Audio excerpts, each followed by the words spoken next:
다 같이 묵상함으로 구역연합의 믿음교구 주간 구역연합예배를 시작하겠습니다. 신인호 원사님 기도 인도해 주시겠습니다. 사랑과 은혜가 충만하신 하나님 아버지, 오늘도 저희의 삶을 인도하시고 믿음구역 주간 예배로 이 자리에 모여 예배드리게 하시니 은혜에 감사를 드립니다. 여름의 긴 장마와 무더위 속에서도 저희들을 지켜주시고 주님의 섭리 가운데 다시 시원한 가을을 맞게 해주시니 또한 감사합니다. 저희가 누리고 있는 모든 것이 주님의 은혜임을 알면서도 저희들은 익숙한 세상의 방식과 가치관을 따르며 무심하게 살아가고 있습니다. 저희들의 어리석음을 용서해 주시옵소서. 주님의 뜻을 따라 행하고 살아가면서 주어진 한정된 시간을 헛되이 보내지 말고 주님의 뜻을 분별하여 맡겨진 사명을 잘 감당하며 살아가도록 인도해 주시옵소서. 세계는 아직도 우크라이나 전쟁 등 여러 전쟁과 분쟁이 그치지 않고 그 속에서 파괴된 삶으로 많은 사람들이 고통을 받고 있습니다. 모든 전쟁이 속히 멈춰서 그들이 회복되고 평화로운 삶이 이어지는 새로운 역사가 시작되기를 간절히 기도드립니다. 전 세계 지도자들이 이기심과 탐욕을 버리게 해주셔서 그리스도의 평화가 온 땅에 충만하기를 기도드립니다. 분단된 우리 민족이 극단적인 대립과 분열에서 벗어나 하나님을 경외하고 화합과 평화를 이루게 하옵소서. 한국의 교회들이 예수 그리스도로 하나 되어 선한 영향력을 회복하고 세상의 빛과 소금의 역할을 잘 감당하게 하옵소서. 모든 교인들이 주 하나님과 매일 동행함으로 조급하거나 포기하지 않고 끝까지 주님께서 이끄시는 삶을 기쁘게 따라가게 하옵소서. 진로와 입시 문제로 고민하는 청년들과 수험생들이 믿음으로 회복되어 흔들리지 않도록 이끌어 주시옵소서. 오늘도 말씀을 전하시는 목사님께서 성령 충만케 하시고 사명을 잘 감당하실 힘과 건강을 허락해 주시옵소서. 우리 수송교회를 사랑으로 인도하시는 하나님 아버지, 우리 교회가 주님을 사랑하는 사람들로 가득 넘치기를 바라며 모든 말씀 우리 주 예수 그리스도의 이름으로 기도드립니다. 아멘. 오늘의 성경 말씀을 봉독하겠습니다. 오늘의 성경 말씀은 마태복음 19장 16절로부터 22절까지의 말씀입니다. 그런데 한 사람이 예수께 다가와서 물었다. 선생님, 내가 영원한 생명을 얻으려면 무슨 선한 일을 해야 합니까? 예수께서 그에게 말씀하셨다. 어찌하여 너는 나에게 선한 일을 묻느냐? 선한 분은 한 분이다. 네가 생명에 들어가기를 원한다면 계명들을 지켜라. 그가 예수께 물었다. 어느 계명들을 지켜야 합니까? 예수께서 대답하셨다. 살인하지 말아라. 간음하지 말아라. 도둑질하지 말아라. 거짓 증언하지 말아라. 아버지와 어머니를 공경하여라. 그리고 네 이웃을 네 몸과 같이 사랑하여라. 그 젊은이가 예수께 말하였다. 나는 이 모든 것을 다 지켰습니다. 아직도 무엇이 부족합니까? 예수께서 그에게 말씀하셨다. 네가 완전한 사람이 되려고 하면 가서 네 소유를 팔아서 가난한 사람에게 주어라. 그리하면 네가 하늘에서 보화를 차지하게 될 것이다. 그리고 와서 나를 버려라. 그러나 그 젊은이는 이 말씀을 듣고 근심을 하면서 떠나갔다. 그에게는 재산이 많았기 때문이다. 아멘. 다음은 우리 믿음교구원 일동이 찬양을 함께 하겠습니다.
박철 목사님으로부터 부자 청년에 대한 제목으로 하나님 말씀을 듣겠습니다.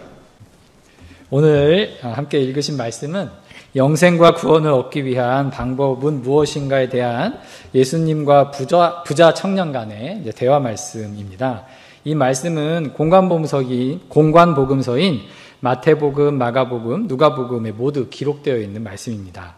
그만큼 이 사건이 갖는 의미가 중요하다는 것을 엿볼 수 있는데요. 그것은 아마도 어떻게 하면 구원을 얻을 수 있는가 하는 기독교 신앙의 중요한 근본적인 진리가 이 본문에서 다루어지고 있기 때문이 아닐까 생각을 합니다. 오늘 말씀으로 들어가 보겠습니다. 하나님께서는 어린 아이들이 다가오는 것을 허락하시고 그들을 축복하신 이후에 길을 떠나셨습니다. 그런데 한 사람, 즉 부자 청년이 예수님께 다가와서 묻습니다. 선생님, 내가 영원한 생명을 얻으려면 무슨 선한 일을 해야 합니까? 젊은 나이인데도 불구하고 이 청년은 종교적인 열심과 영적인 진리에 대한 그런 어떤 열정이 굉장히 강했던 사람이었던 것 같습니다. 더군다나 유대 종교 지도자들로부터 반감을 사고 있던 소위 위험 인물이었던 예수님께 다가와 영생에 대한 질문을 하는 것을 보면 이 청년은 다른 사람들의 눈치를 보는 것보다 종교적인 가치에 보다 많은 관심을 가진 그런 어떤 열정적인 사람이었던 것 같기도 합니다. 이 같은 청년의 질문에 예수님께서는 어찌하여 너는 나에게 선한 일을 묻느냐? 선한 분은 한 분이다. 내가 생명에 들어가기를 원한다면 계명들을 지켜라 라고 말씀하십니다. 예수님께서는 영생을 얻기 위한 방법으로 선한 일에 관심을 보이는 청년에게 선한 일이 아니라 선하신 분은 오직 한 분, 하나님임을 생각하며 그 하나님을 바라볼 것이라 라고 말씀하고 계십니다. 영생을 얻기 위해서는 선행이 중요한 것이 아니라 하나님이 중요하다는 것이죠. 그리고 이어서 말씀하시는 것은 이러한 선하신 하나님이 주신 계명을 지켜야 생명에 들어갈 수 있다라고 하는 것입니다. 여기서 계명들은 유대 지도자들이 말하고 지키고 있는 장로들의 전통과는 다른 것입니다. 이 계명은 사람이 만들어낸 유대인들의 율법 전통이 아니라 하나님이 이스라엘 백성들에게 주신 약속의 말씀인 계명들을 지키라는 것이죠. 하나님의 뜻이 담긴 하나님의 명령에 말씀드린 계명을 지킬 때 바로 생명을 얻게 된다라고 말씀하시면서 중요한 것은 선행이 아니라 하나님이다라고 말씀하고 있는 것 같습니다. 그러자 청년은 다시 물어봅니다. 어느 계명들을 지켜야 합니까? 이 청년은 지금까지 자신이 지켜온 율법 행위들 가운데 혹시나 부족한 것은 없었는지 확인하기 위해서 예수님께서 어떤 계명들을 지켜야 할지를 대답하는지 묻고 있습니다. 이러한 청년에게 예수님께서 말씀하시길 우리가 잘 아는 말씀들이죠. 살인하지 말아라, 간음하지 말아라, 도둑질하지 말아라, 거짓 증언을 하지 말아라, 아버지와 어머니를 공경하여라, 그리고 내 이웃을 내 몸과 같이 사랑하여라. 순서가 조금은 바뀌었지만 예수님께서는 10계명에 명시된 말씀 중에 5번 계명부터 9번째 계명까지 이렇게 그러한 계명들을 지키라고 말씀하고 계십니다. 이러한 계명들은 우리가 잘 알듯이 사람과 사람 사이에 지켜야 할 계명들이지요. 영생과 구원을 얻는 방법을 묻는 청년에게 예수님은 사람과 사람 사이에 지켜야 할 계명들만을 말씀하시고 하나님과 사람 사이에 지켜야 할 계명인 1에서 4계명에 대한 언급은 하고 계지 않으십니다.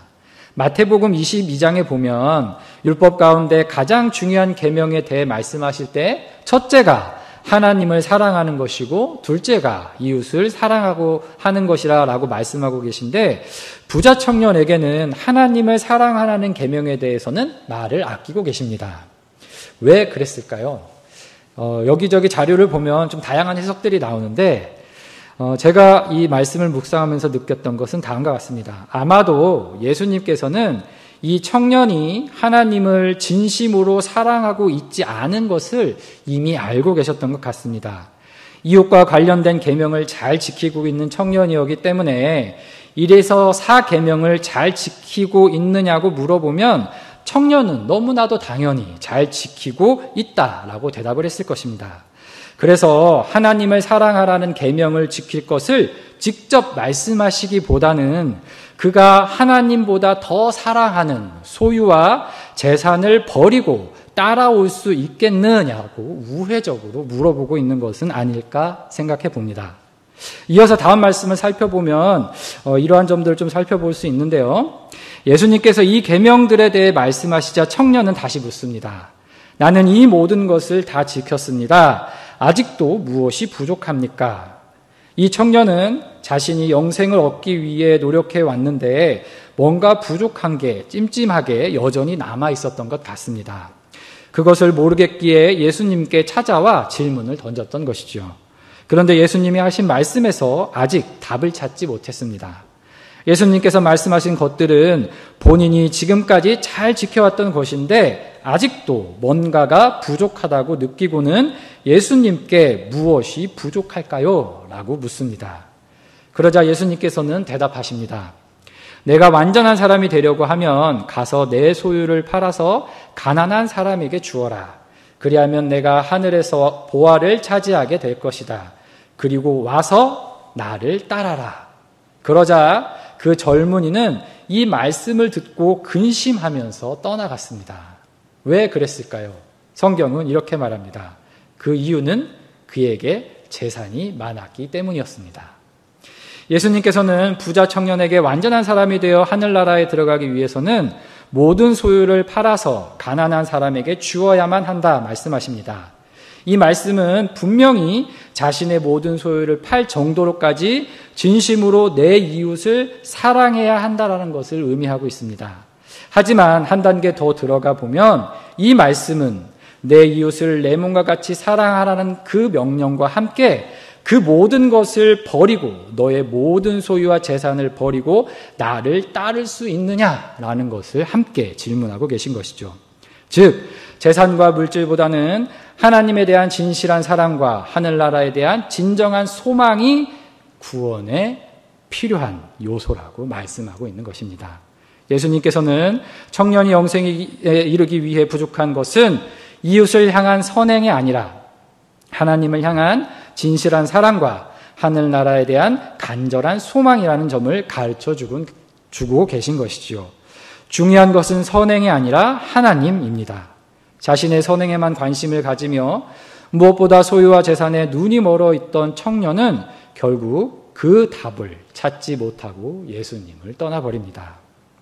이 청년은 구원은 종교적 열심이나 선행 등 인간의 자의적인 노력으로 어떤 조건을 충족시킴으로써 이루어질 수 있다고 믿었던 것 같습니다. 그래서 영생을 얻기 위한 조건과 방법에 대해 묻습니다. 영생을 얻고 하늘나라에 들어가는 조건은 궁금해했지만 진정으로 하나님 나라를 원하고 있지는 않은 것입니다. 이러한 사실은 하나님 나라와 자기 재산을 저울질하고 결국은 재산을 포기하지 못하는 그의 태도에서 확인할 수 있습니다. 부자 청년에 관한 말씀은 부자나 돈에 대한 것이 아니라 하나님과 하나님 나라에 대한 전적인 열망과 헌신과 순종이 필요하다는 것을 전하고 있는 말씀입니다. 우리가 집중해서 봐야 하는 것은 돈이 많은 사람은 천국에 갈 수 없다는 단순한 논리가 아니라 우리의 우선순위를 어디에 놓아야 하는가 하는 점입니다. 성경에는 돈 많은 사람들이 예수님을 따르는 일들이 종종 기록되어 있습니다. 가장 대표적인 예가 우리가 잘 아는 키 작은 삭개오입니다. 누가복음 19장에 보면 삭개오는 세관장이고 부자였다라고 소개되고 있습니다. 어떤 방식으로 돈을 모았는지 모르겠지만 삭개오는 많은 부를 축적한 사람이었던 것 같습니다. 그런 그가 어느 날 예수님이 지나가신다는 소식을 듣고 그 예수가 어떤 사람인지 보려고 많은 사람들 사이에서 애를 쓰며 노력하고 있습니다. 그는 키가 작은 사람이어서 무리들 사이에서 예수님을 볼 수가 없었습니다. 그래서 그는 예수님을 보려고 앞서 달려가서 어디에 올라갑니까? 뽕나무에 올라갑니다. 그 짧은 다리로 열심히 뛰어 힘내어 뽕나무에 올라갔습니다. 예수님이 지나가시다가 그를 발견하고는 오늘 내 집에 묵어야겠다고 말씀하시자마자 삭개오는 또 그 짧은 다리로 얼른 내려와서 기뻐하면서 예수님을 집으로 모십니다. 그리고는 정말 한치의 망설임이나 주저함 없이 다음과 같이 말합니다. 주님 보십시오. 내 소유의 절반을 가난한 사람들에게 주겠습니다. 또 내가 누구에게서 강제로 빼앗은 것이 있으면 4배로 하여 갚아주겠습니다. 그러자 예수님께서 말씀하십니다. 오늘 구원이 이 집에 이르렀다. 이 사람도 아브라함의 자손이다. 인자는 잃은 것을 찾으러 구원하러 왔다. 라고 하십니다. 오늘 본문 말씀에 나온 부자 청년과 너무나도 대비되는 모습입니다. 부자 청년은 자신의 전 재산을 팔아 가난한 이웃에게 나눠주고 나를 따라오라는 예수님의 말씀에 큰 부담과 근심을 느꼈고 결국 예수님을 떠나갔습니다. 하지만 삭개오는 뭐라고 합니까? 내 소유의 절반을 가난한 사람에게 주겠다고 하면서 누구에게서 강제로 뺏은 것이 있으면 4배나 갚겠다고 말하고 있습니다. 여기서 문제는 부자이거나 돈이 많거나 한 것이 아닙니다. 그것은 하나님과 하나님 나라에 대한 진실한 마음과 사랑일 것입니다. 예수님을 진심으로 만나고자 했던 삭개오는 결국 구원에 이르게 되는 영광을 누리게 됩니다. 그 구원의 조건은 무엇이었을까요? 자신의 재산을 다 팔아서 다른 사람에게 주는 선행이었을까요? 예수님께서 보신 것은 삭개오의 진실된 마음과 믿음이었습니다. 하나님을 사모하고 사랑하고자 하는 그 마음이 결국 그를 구원에 이르게 하였던 것입니다. 부자가 하나님 나라에 들어가는 것보다 낙타가 바늘귀로 들어가는 것이 더 쉽다는 그 다음에 우리가 읽은 본문 말씀에 이어서 나오는 이 말씀은 부자는 하나님 나라에 들어가기 어렵다라는 그러한 단순한 논리가 아니라 물질과 소유에 집착하는 자들은 결국 하나님과 하나님 나라를 진심으로 소망하지 않는다는 점을 강조하기 위한 말씀이라고 볼 수 있습니다. 이 세상에서 자신이 쌓아온 부귀와 영화가 하나님 나라보다 더 소중한 것이 될 수밖에 없기 때문에 하나님 나라에 들어가기 힘들다라고 말씀하고 계신 것이죠. 문제는 부자냐 아니냐가 아니라 하나님과 하나님 나라에 대한 진실함이라고 할 것입니다. 25절에 제자들이 묻습니다. 그러면 누가 구원을 얻을 수 있습니까? 그러자 예수님께서 이렇게 말씀하십니다. 사람은 이 일을 할 수 없으나 하나님은 무슨 일이나 다 하실 수 있다. 예수님의 이 대답에서 알 수 있는 것은 구원은 하나님의 전적인 주권에 달려 있다는 것입니다. 인간의 노력과 선행의 실천이 아니라 하나님으로부터 주어지는 은혜가 바로 구원이라는 것이죠. 그렇기 때문에 우리가 구원을 얻기 위해 해야 할 일은 다른 것이 아니라 하나님을 바라보고 하나님 나라에 대한 진실한 소망 가운데 살아가는 것입니다. 청년의 문제는 선행이 아니라 얼마만큼 하나님 나라를 사모하는가 하는 마음의 문제에 있다고 할 것입니다. 부자 청년의 종교적 열심과 열정은 영생을 얻기 위한 조건을 충당하는 데 관심이 있었고 더 중요한 하나님과 하나님 나라를 진심으로 사모하는 그런 마음이 부족한 데 문제가 있었습니다. 그렇기 때문에 여기서 중요한 것은 믿음에 대한 문제입니다. 우리가 하나님을 얼마나 사랑하고 하나님을 진심으로 믿고 있는지 말입니다. 우리를 사랑으로 돌보시고 우리에게 항상 좋은 것을 주시는 하나님을 내가 얼마나 믿고 의지하고 있는가 하는 문제입니다. 내 모든 재산이 다 사라진다고 해도 나의 모든 것이 없어진다고 해도 이 모든 것을 주신 분이 하나님이시고 끝까지 나를 포기하지 않으신다는 그러한 믿음의 소유자만이 참된 구원을 얻게 되는 것입니다. 다시 말씀드리자면 누가 구원을 얻을 수 있느냐는 제자들의 질문에 예수님께서는 사람은 이 일을 할 수 없으나 하나님은 무슨 일이나 다 하실 수 있다고 말씀하고 계십니다. 이것은 바로 하나님에 대한 전적인 믿음이 필요함을 우리에게 전하고 계신 것입니다. 우리를 영원한 생명에 이르게 하시며 하나님 나라에 들어가는 구원을 이루시는 분은 오직 하나님 한 분뿐이라는 말씀입니다. 이러한 하나님만 바라봐야지 우리가 구원을 얻을 수 있습니다. 부자가 하늘나라에 들어가기 어렵다는 것은 그들이 돈이 많기 때문이 아니라 그들이 하나님보다 자기 재산에 더 마음이 가 있기 때문일 것입니다. 29절에 집이나 형제자매나 아버지나 어머니나 자식을 버린 사람이 구원을 얻는다는 예수님의 말씀 또한 이와 같다고 할 것입니다. 우리가 상식적으로 생각해 보면 가족을 버리는 사람이 어떻게 구원을 받을 수 있겠습니까? 예수님의 말씀의 핵심은 하나님을 위하는 것입니다. 내 이름을 위하여 집이나 형제나 자매나 아버지나 어머니나 자식이나 땅을 버린 사람은 100배나 받을 것이요 또 영원한 생명을 물려받을 것이다 라고 예수님께서 말씀하고 계십니다. 여기서 중요한 것은 내 이름을 위하여 라는 것이지요.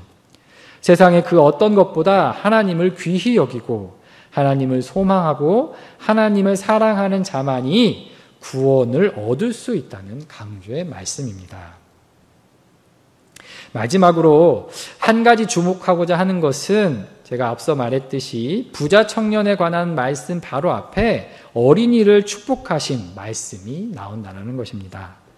두 사건이 어느 정도 맥을 같이 하며 연관성이 있다고 생각됩니다. 예수님이 계신 것을 보고 사람들이 어린이들을 데리고 와서 손을 얹어서 기도하여 주시기를 바랬습니다. 그러자 제자들이 꾸짖으며 이를 저지합니다. 하지만 예수님께서는 어린이들을 내게 오는 것을 허락하고 막지 말아라. 하늘나라는 이런 어린이들의 것이다 라고 말씀하십니다. 이 사건도 구원과 하늘나라에 대한 말씀입니다. 하늘나라, 즉 구원을 얻는 자들은 이런 어린이들과 같은 사람들이라고 말씀하십니다. 어린이들이 예수님에게 다가갔습니다. 부자 청년도 예수님께 다가갔습니다. 그러나 하늘나라는 어린이들의 것이 되었지만 부자 청년의 것은 되지 못했습니다. 왜 그랬을까요? 천국에 들어가는 자는 자신의 의를 내세우는 것이 아니라 어린아이와 같이 자기를 낮추고 부모를 의지하듯 하나님을 의지하는 자라야만 가능한 것이었습니다. 그런데 부자 청년은 하나님을 사랑하기보다는 자신의 부를 사랑했습니다. 이 세상에 선하신 분은 한 분, 하나님이십니다. 이 선하신 하나님의 구원은 인간의 노력이나 수고로 이루어지는 것이 아닙니다. 그것은 오직 하나님의 은혜로 가능한 것이죠. 우리 믿음의 자녀들이 할 수 있는 것은 바로 우리를 너무 사랑하시고 아끼시는 하나님을 진심으로 사랑하고 그분의 나라를 간절히 소망하는 믿음을 갖는 것입니다. 이 자리에 함께한 우리 모두가 하나님의 구원의 은혜를 소망하며 하나님을 의지하고 하나님을 사랑하며 살아가는 자들이 되시길 간절히 소망합니다. 함께 기도하시겠습니다. 주님 감사합니다. 언제나 우리를 사랑으로 지키시고 보호하여 주심에 주님의 날개 아래 평안한 삶을 살아가게 하시니 감사드립니다. 하지만 우리들 이러한 하나님의 사랑에 얼마나 감격하며 살아가고 있는지 되돌아봅니다. 내 인생의 우선순위가 그 무엇도 아닌 하나님이 되어 있는지 생각해 봅니다. 부자 청년이 자신의 소유를 포기하지 못하고 하나님보다 재물에 마음을 가졌던 것처럼 저희의 생각과 뜻이 하나님을 찾기보다는 세상의 것들에 만족하며 그것들을 쫓아가고 있지는 않은지 되돌아보게 하여 주시옵소서. 진실한 마음으로 하나님을 사모하며 하나님을 사랑하는 자들이 되게 인도하여 주시옵소서. 하늘나라에 대한 소망을 품고 그 나라를 바라보며 하나님의 뜻에 합당한 삶을 살아가는 저희들이 되게 하여 주시옵소서. 예수님의 이름으로 기도드립니다. 아멘. 하늘에 계신 우리 아버지, 아버지의 이름을 거룩하게 하시며 아버지의 나라가 오게 하시며 아버지의 뜻이 하늘에서와 같이 땅에서도 이루어지게 하소서. 오늘 우리에게 일용할 양식을 주시고 우리가 우리에게 잘못한 사람을 용서하여 준 것 같이 우리 죄를 용서하여 주시고 우리를 시험에 빠지지 않게 하시고 악에서 구하소서. 나라와 권능과 영광이 영원히 아버지의 것입니다. 아멘.